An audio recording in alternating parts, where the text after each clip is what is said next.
Hello viewers, welcome to my channel before the nine. இன்றைக்கி இந்த வீடியோவில் கருவேப்பிலை பொடி எப்படி செய்கிறதுன்னு பார்க்கலாமா. கருவேப்பிலை, பூண்டு, கடலைப்பருப்பு, காய்ந்த மிளகாய், கருப்பு உளுந்து, துவரம் பருப்பு, சீரகம், வெள்ளை எள்ளு, மிளகு, பெருங்காயத்தூள். இப்போ பார்க்குற இத்தனை பொருளை வச்சு தான் நம்ம கருவேப்பிலை பொடி செய்ய போகிறோம். அதை எப்படி செய்கிறதுன்னு பார்க்கலாம். பொதுவாகவே கருவேப்பிலை எல்லா டிஷ்ஷஸ்லேயும் நம்ம யூஸ் பண்ணுற ஒரு பொருள் தான். ஆனால் நம்ம அதை சாப்பிட மாட்டோம், ஒதுக்கி தான் வைப்போம். இந்த மாதிரி பொடி மாதிரி செஞ்சோன்னா நம்ம சாதத்துலேயும் போட்டு சாப்பிட்டுக்கலாம், இட்லிக்கோ தோசைக்கோ யூஸ் பண்ணிக்கலாம். இப்போது ஸ்டவ் ஆன் பண்ணி கடாய் நல்லா ஹீட் ஆனதுக்கப்புறம் கருப்பு உளுந்து சேர்த்துக்கலாம். கருப்பு உளுந்து பொறுத்த வரைக்கும் முழு உளுந்து, கருப்பு உளுந்து அப்படி சேர்த்துக்கிட்டா வறுக்கிறதுக்கு நமக்கு எந்த அளவுக்கு வறுக்கணும், வறுபட்டுச்சா இல்லையா அப்படின்ற ஒரு சந்தேகம் இருக்கும். இந்த மாதிரி பாதி உளுந்து சேர்க்கும் போது அதில் ஒரு பார்ட் ஒயிட்டாக இருக்கிறதுனால நம்ம வறுக்கும் போது அந்த ஒயிட் பார்ட் நல்லா செவந்து வந்ததுனால நம்ம வறுத்தது ஓகே அப்படின்ற மாதிரி இருக்கும். இப்போ நம்மளோட உளுந்து நல்லா செவக்க வறுத்தாச்சு. முழு உளுந்தாக இருக்கும்போது வாசனையை வச்சு கூட நம்ம கண்டுபிடிச்சிக்கலாம். நல்ல வாசனை வருது. நம்மளோட கருப்பு உளுந்து நல்லா வறுத்து எடுத்தாச்சு. இதை நம்ம ஒரு தட்டில் சேஞ்ச் பண்ணி வச்சுக்கலாம். கருவேப்பிலை பொடி பேரை கேட்டாலே கருவேப்பிலை தான் பிரதானமாக இருக்குது. ஸோ கருவேப்பிலையை ரொம்ப அதிகமாகவே இதில் சேர்த்துக்கலாம். கருவேப்பிலையை பொறுத்த வரைக்கும் நல்லா தண்ணியில் அலசிடுங்க. அலசிட்டு நல்ல ஒரு காட்டன் கிளாத்தில் நல்லா பரப்பி விட்டு ஃபேன் காற்று கீழே வச்சு அது மேலே இல்லாத அளவுக்கு நல்லா காய வச்சு எடுத்துக்கோங்க.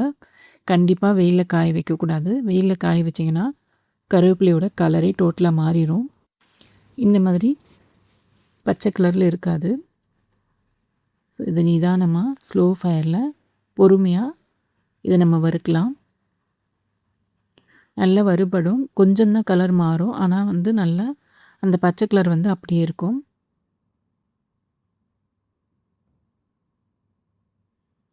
இப்போ கருவேப்பிலை பாருங்கள், லைட்டாக கலர் மாறி இருக்குது, ஆனால் பச்சை கலரில் அப்படியே இருக்குது. நல்லா அதோட ஈரத்தன்மையெல்லாம் போயிடுச்சு. இதையும் நம்ம தனியாக ஒரு பிளேட்டுக்கு மாற்றிக்கலாம். இப்போ கருவேப்பிலையை பாருங்கள், உடச்சி காட்டுறேன். கருவேப்பிலை நல்லா பொடியாகுது இல்லையா, இந்த அளவுக்கு நல்லா ட்ரையாக ரோஸ்ட் பண்ணி எடுத்துக்கிட்டால் போதும். அதே கடாயில்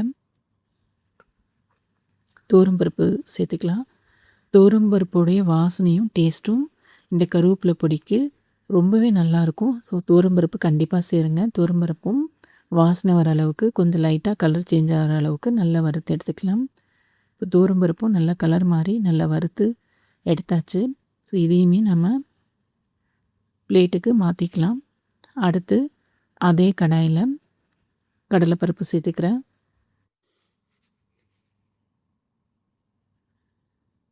கடலைப்பருப்பும் நிதானமாக வறுத்து எடுத்துக்கலாம். கலர் மாறி வாசனை வர அளவுக்கு வறுத்தா ஓகே.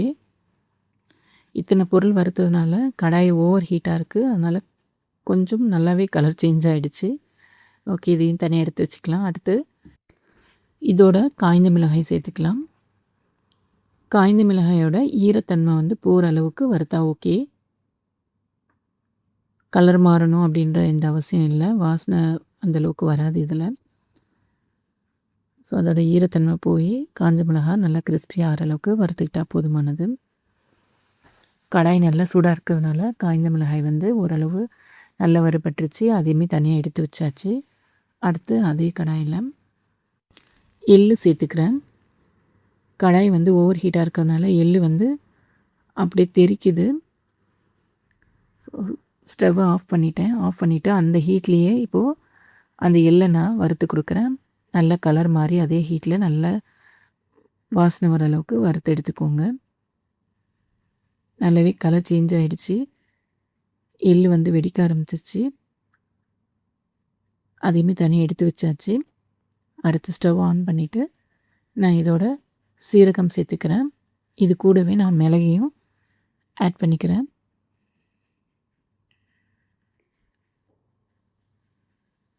நல்லா சிம்மில் வச்சுக்கோங்க.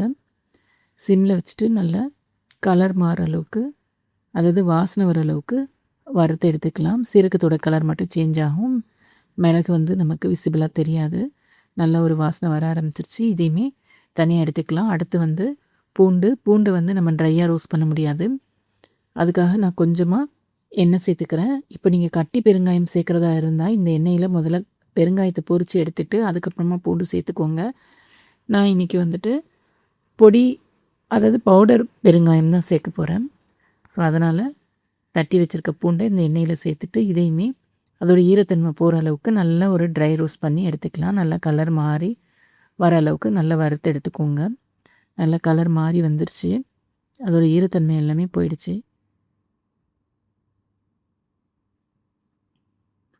பூண்டு நல்லா வறுபட்டுருச்சு. இதையுமே நம்ம தனியாக எடுத்து வச்சுக்கலாம்.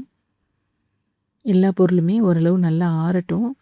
ஆறுனதுக்கப்புறமா மிக்ஸி ஜாரில் சேர்த்து அரைச்சிக்கலாம். நான் இன்றைக்கி தூள் பெருங்காயம் தான் இதில் சேர்த்துருக்கேன். எல்லாமே நல்லா ஆறி வந்துருச்சு. பொடி பண்ணி எடுத்துகிட்டு வந்துட்டேன். இதுக்கு தேவையான உப்பை நம்ம இப்போ சேர்த்துக்கலாம். மிக்ஸி ஜார்லேயே உப்பு சேர்த்து அரைக்கிறதுனால அரைச்சிக்கோங்க. அப்படி இல்லைன்னா நம்ம வந்து அரைச்சி எடுத்துகிட்டு வந்துட்டு தனியாக மிக்ஸ் பண்ணிக்கலாம். நம்மளோட கருவேப்பிலை பொடி ரெடி ஆயிடுச்சு. Okay viewers, thank you.